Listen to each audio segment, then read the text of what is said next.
পৃথিবীর সর্বোচ্চ শৃঙ্গ মাউন্ট এভারেস্টের উচ্চতা বেড়েই গিয়েছে। নতুন এক জরিপে দেখা গিয়েছে এমনটাই। হঠাৎ করেই পর্বতচূড়ার উচ্চতা বেড়ে গিয়েছে অনেকটাই, কোথাও 15 মিটার, কোথাও বা 50 মিটার। কিন্তু এর কারণ কি?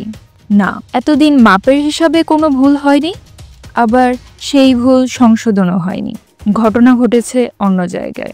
এভারেস্টের পাদদেশ দিয়ে যে নদী বয়ে গেছে সেটিতে ভূমিক্ষয় বেড়েছে পর্বতের উচ্চতা, পাথর ও মাটি সরে যাচ্ছে নদী বক্ষ থেকে, তারই চাপ লাগছে মাউন্ট এভারেস্টে।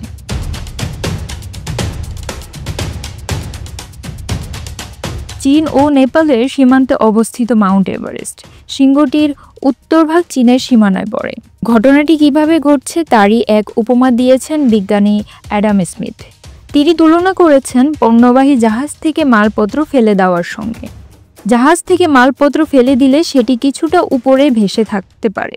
ভূত্বকের ক্ষরণ হলে পর্বত শৃঙ্গটিও এভাবেই কিছুটা উপরে উঠে যাচ্ছে।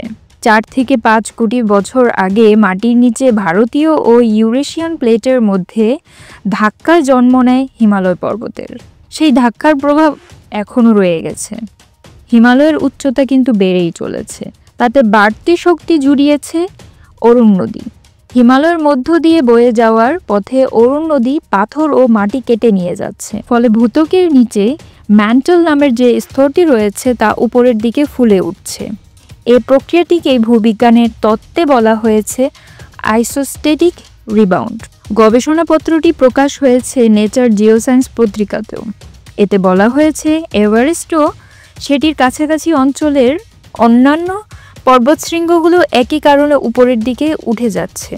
জিপিএস যন্ত্র ব্যবহার করে গবেষকরা এভাবে উচ্চতা বৃদ্ধির প্রমাণ পেয়েছে।